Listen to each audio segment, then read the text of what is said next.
like being a correctional officer, and I chose that field because I wanted to make a positive impact on inmates. I view my prognosis as good.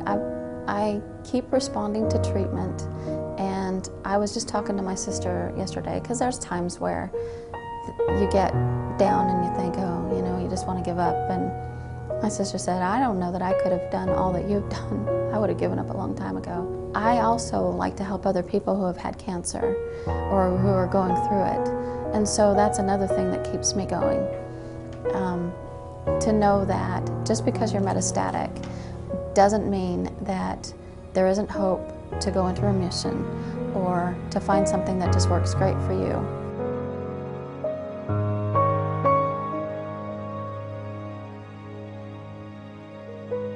I wish the warden would put a policy in place to where when you're going through chemotherapy or radiation or anything that has to do with cancer, if you want to continue to work, that they have positions that they will put you in so that you can continue to feel like you're being supported. I wish that he would have some compassion and know that he could be in my shoes. Today, the Insider Exclusive goes behind the headlines, examining the California Prison System Administration at New Folsom Prison in cancer discrimination, Sandra KNOTT's death race for justice. To examine in depth how Sandra's lawyer, Jill Telfer, is racing against sudden death time to get justice for Sandra, a 24-year veteran Folsom Prison correctional officer suffering from stage 4 cancer. You will see how the new Folsom warden, Tim Verga, and the assistant warden, Laura Elridge, have denied Sandra KNOTT's legitimate pleas for reasonable accommodation that she now needs in her job because of the extreme fatigue and nausea she suffers as a result of her chemotherapy treatments. And joining Jill and Sandra is her oncologist, Dr. Christensen, whose dire prognosis for Sandra is very dim at best. Perhaps just 6 more months. Jill Telfer has tried to work with the warden and his staff, but her requests have fallen on deaf ears. So that is why Jill has filed suit on behalf of her terminally ill client. No one wanted this lawsuit, but the law is the law. The American Disabilities Act provides that cancer patients are now protected under the ADA, and that your job is legally protected. Sandra does not have much longer to live. So why is Sandra bringing this case? It's not for herself alone. She's fighting not just for her own rights, but for the rights of all other fellow employees undergoing chemotherapy so that they may be reasonably accommodated by the Department of Corrections, and so that they don't have to struggle while undergoing chemotherapy treatments trying to perform their job as correctional officers with great physical impairment. The Insider Exclusive is joining Sandra's cause because Sandra is a true American hero, just trying to do her job while she's fighting for her life. And so is her lawyer, Jill Telfer, who is trying to get justice for Sandra and all cancer victims of America. Hi, I'm Steve Murphy, and this is the Insider Exclusive, live from Sacramento, California.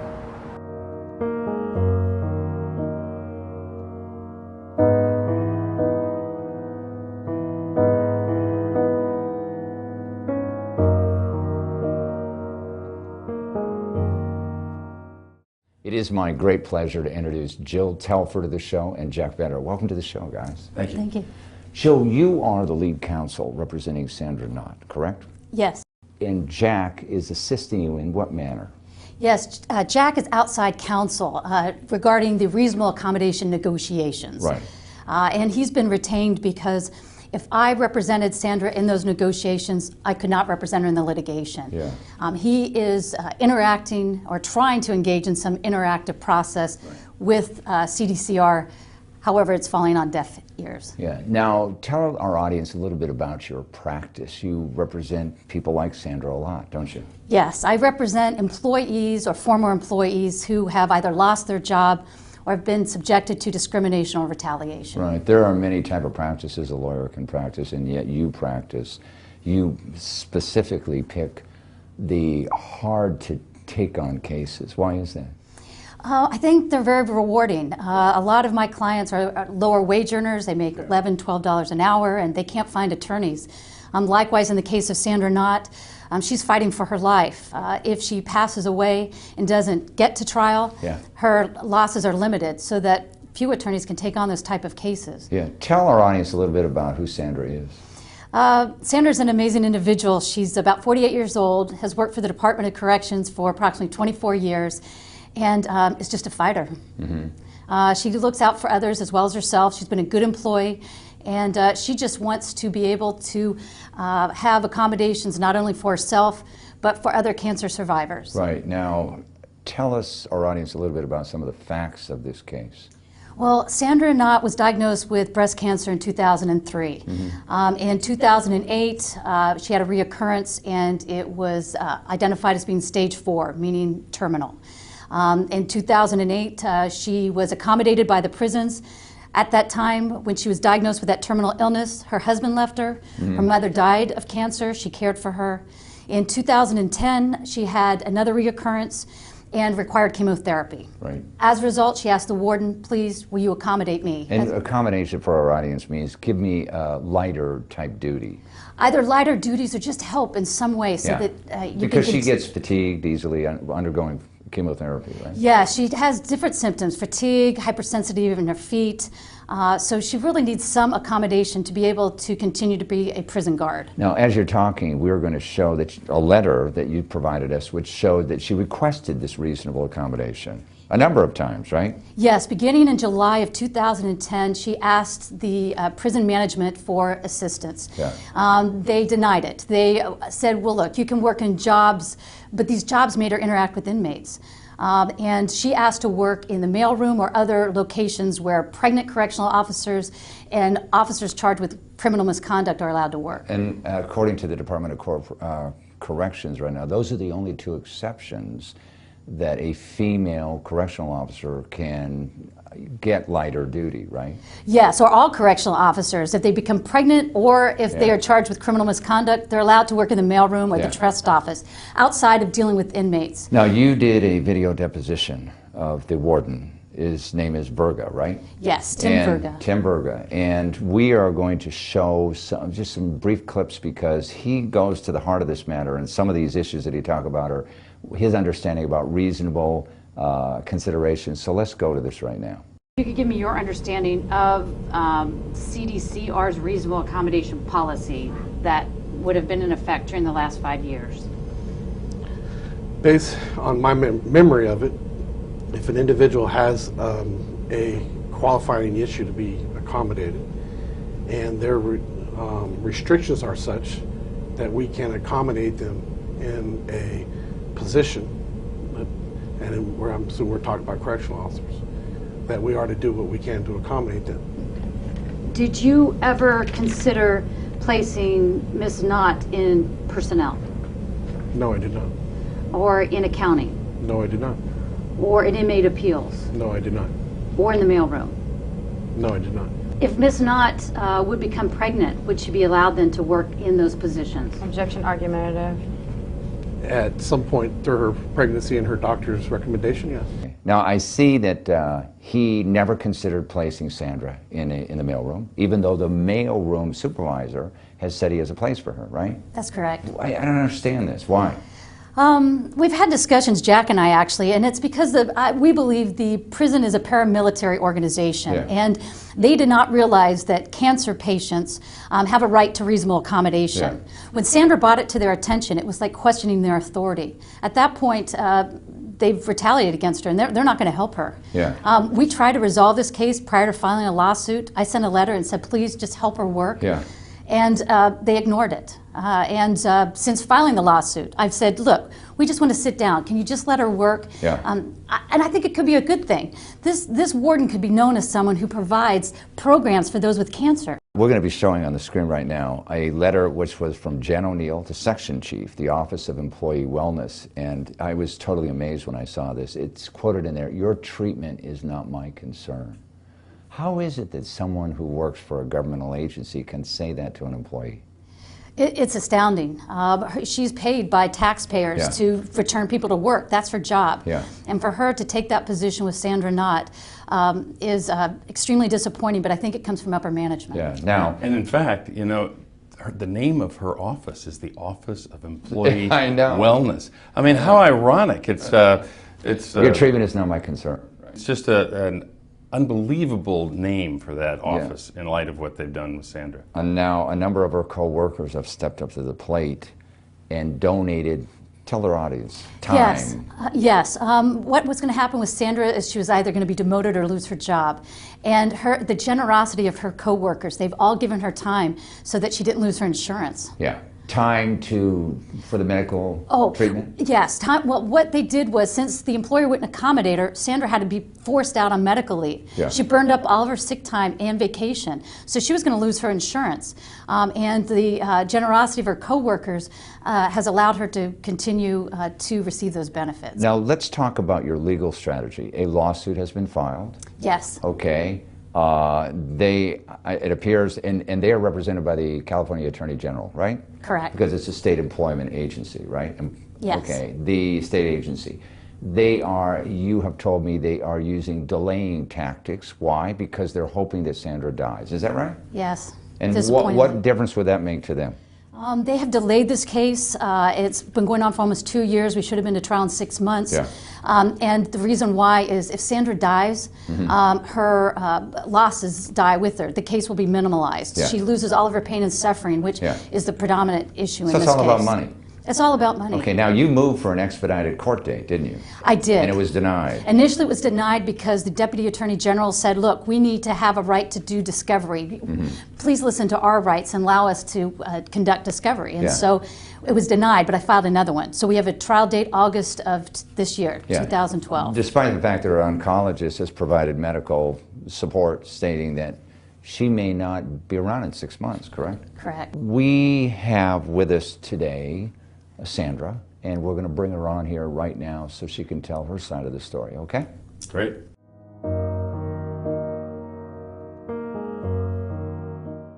It is my great pleasure to introduce Sandra KNOTT to the show. Welcome to the show, Sandra. Thank you.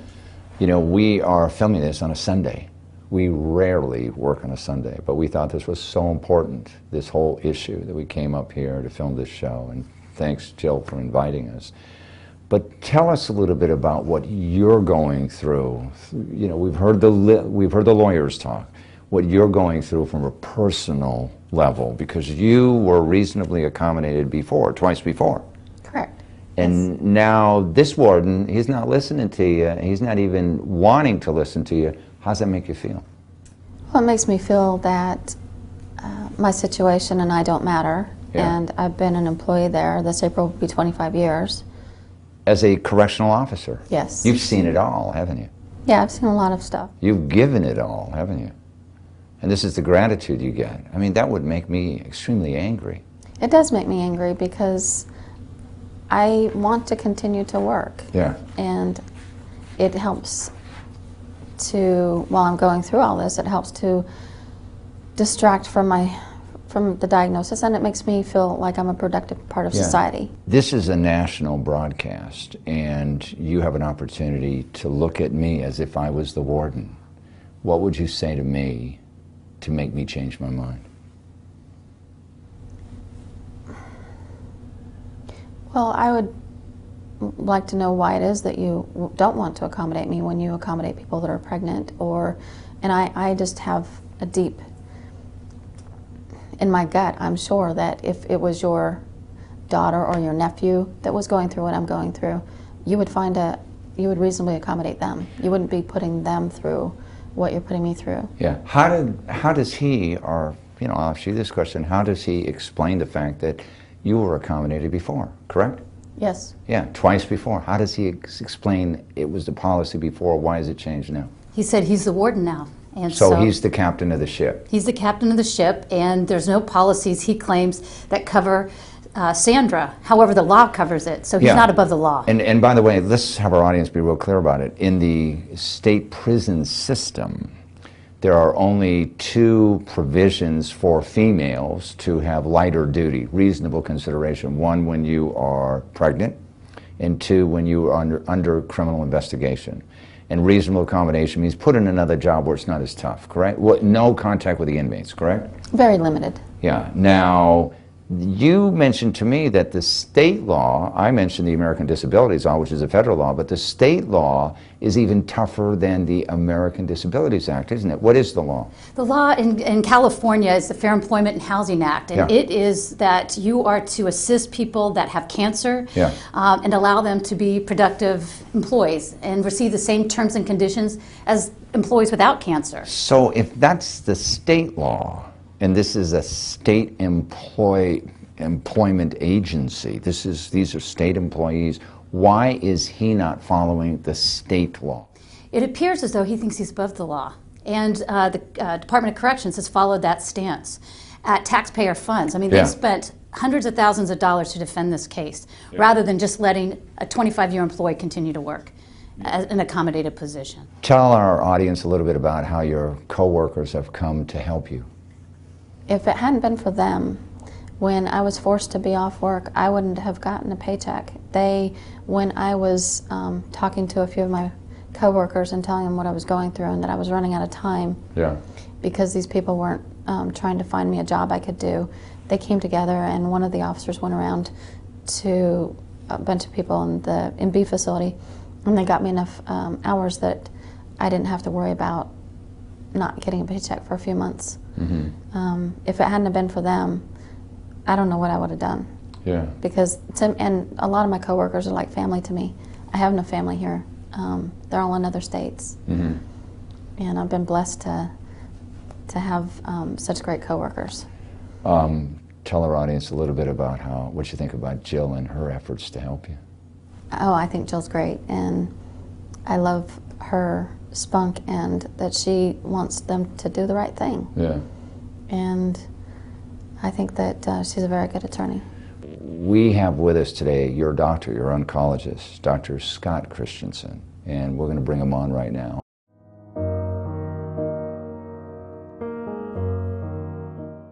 It is my great pleasure to introduce Dr. Scott Christensen. Welcome to the show. Thank you. You are Sandra's oncologist, right? I am. And you know more about her and her present condition than anybody else. That's correct. Tell our audience a little bit about when someone undergoes chemotherapy, what happens to them during this time? There's many different kinds of chemotherapy, but in general, people can experience fatigue, they can experience nausea, they can experience other complications, such as tingling or numbness of their hands or their feet. They can have some difficulties with concentration. You obviously know what's going on with her situation. She was granted reasonable accommodation before, and this time not. It's kind of crazy, isn't it? It does feel a little odd. Tell our audience a little bit about Sandra's prognosis. Well, Sandra has metastatic breast cancer, which traditionally is considered an incurable disease. However, I think there's a difference between incurable and controllable, and that's presently where we are with her situation. I understand that you've at one time said that she had a prognosis of maybe no more than 6 months. That would be true if we're not able to keep her disease under control. In other words, if she doesn't respond to treatment, etc., then that could happen. I want to thank you very much for taking the time today to be here on the show, and you too, Sandra, because with this show, we hope we make a difference to have you get reasonable accommodation. Thank you very much for coming.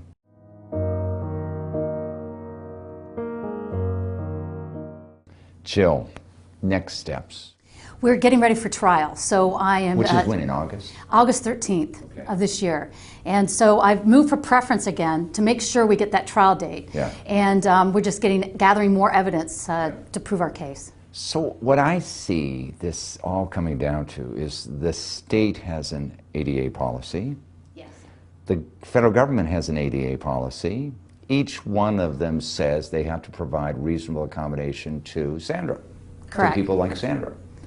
But the Department of Corrections doesn't have it in their policy, even though they are an agency of California State, correct?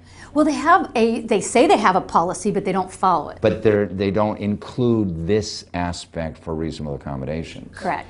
And because they know they will lose in the end, they have to follow the law. They're wasting California state taxpayer money by fighting this case. They definitely are. Did I sum it up right? You summed it up very well. Well, I hope this show sends a message to the warden, to the assistant warden, that they have to follow the law. They are supposed to follow the law, aren't they? They're supposed to follow it, and this has been so disappointing that I know that Sandra's going to make it to trial, but if she doesn't, I'm going to go to the legislature because this is very wrong. Excellent. I want to thank you very much for pursuing this, for being an advocate, and for being on the show. Thank you. You're welcome. Thanks for joining us. You can get more information about our guest and the issues at insiderexclusive.com.